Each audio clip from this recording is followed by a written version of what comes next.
My name is Jessica. I am from New Jersey in the United States. I'm 33 years old, and I got COVID last year, and I've been dealing with long COVID ever since. I think that I was sick before COVID, now that I fully know what's happening and what the issues are. But I think for the most part, I could say I've been sick for about a year and a half now. Fatigue that I never felt before, brain fog, completely lost access to my thoughts and my ways of thinking. Talking, I couldn't follow conversations anymore. I couldn't answer questions. Just hypersensitive all around. Couldn't listen to music, couldn't watch TV, couldn't really do anything. I had to move back to my parents' house just to get help with taking care of myself. So I felt very severely debilitated. I would try to do something. Like, I remember one time taking laundry down, bringing it back up, and I collapsed on the kitchen floor. And my mom, I remember her just being like, what's happening?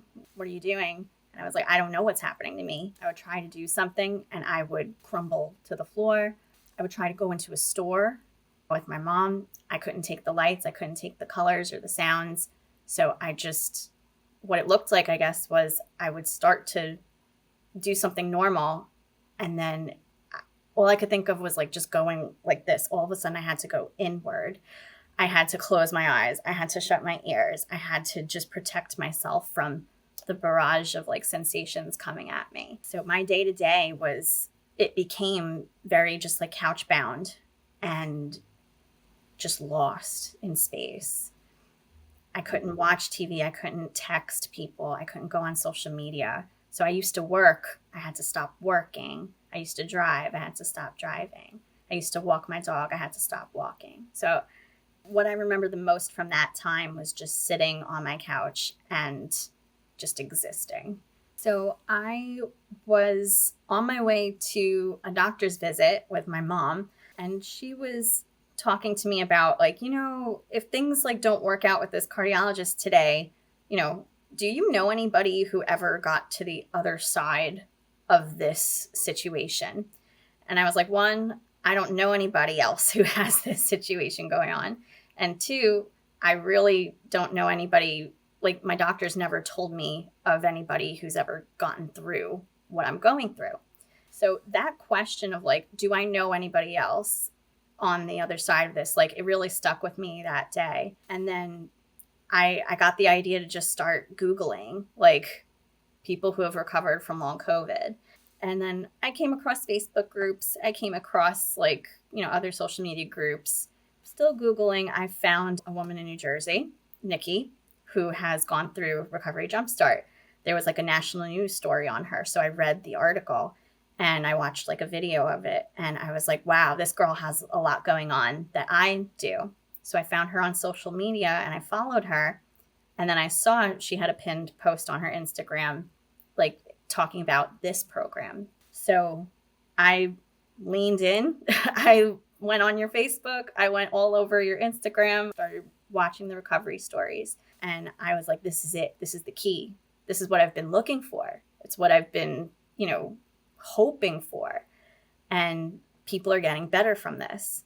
So I joined the academy, and it's been a completely different life ever since I joined. Since I think it was the end of July, beginning of August, whenever the first round of people was coming in, I think I was in one of the first groups of people in. I was definitely doing even just a little bit better.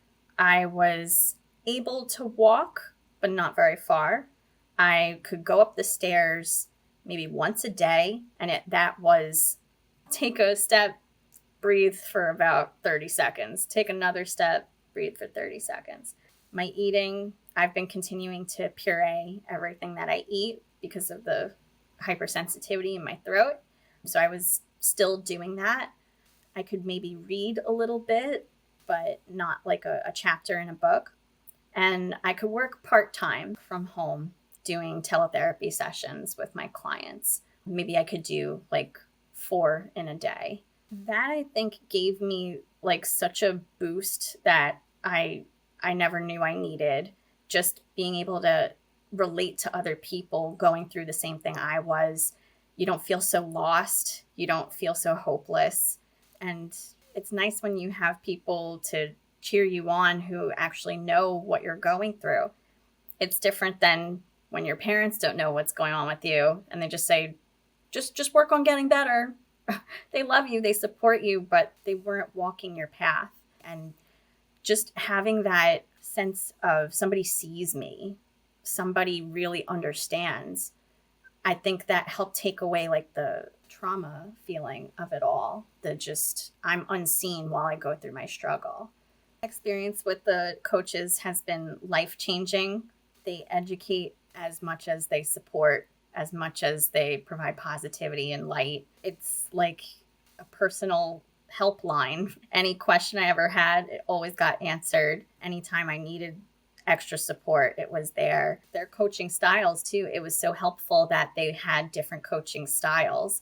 They all had such great like golden nuggets to give us. It just, I don't know, I couldn't have done it without them. My first biggest improvement was my brain fog. It is now completely gone. This was a really tough thing for me. I used to wake up in the morning and just be in that fog for a good 3 to 4 hours. And I couldn't do anything. I couldn't converse with people. I couldn't even get ready to start my day, even though I was at home, like shower or anything like that. Last couple of weeks, I wake up, I make myself breakfast, I put on makeup, I can like go for a walk, and I'm not feeling that lost in the fog sensation. And this is like a high priority to me because now it feels like I actually have all the hours in my day now. So that's the biggest one. And then the other biggest one I would say is the fatigue. I don't have that crazy, like overtired fatigue feeling where I feel it in my limbs, like I'm dragging my limbs around, like walking through like wet cement or something.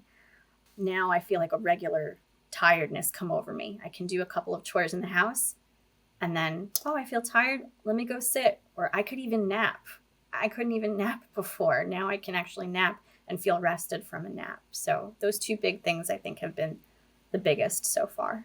If you want to get better, it will get better. You can absolutely do the tiniest little steps on the right path and it will make a big difference. Even just trying one thing makes the difference. So you do pick up momentum, even just from your first tiny step forward. You won't regret it. It is the easiest thing to do. It's going to change your life. So why on earth would you not give it a try? I don't know. I can't say enough good things about it. I'm continuing on with it. I thought I would give it the first couple of months and then see, is this worth it? And I see the progress. I see how it's changing, not even just my illness, but I see I'm learning big life lessons to carry with me into the future. It's changing me for the better. So I'm definitely sticking with it. I guess I'm really grateful to have found you. I'm really grateful to have found the program. I'm grateful for the coaches, their wisdom, the people. The people in the community are just the most beautiful people. Those are my people. I've always felt like, maybe I will never find people going through what I went through. Not only did I find that though, but I found a lot of people that are some of the most compassionate people I've ever known in my life. I think it's a beautiful, beautiful experience, not even just to get you out of your illness, but just to open being and to grow.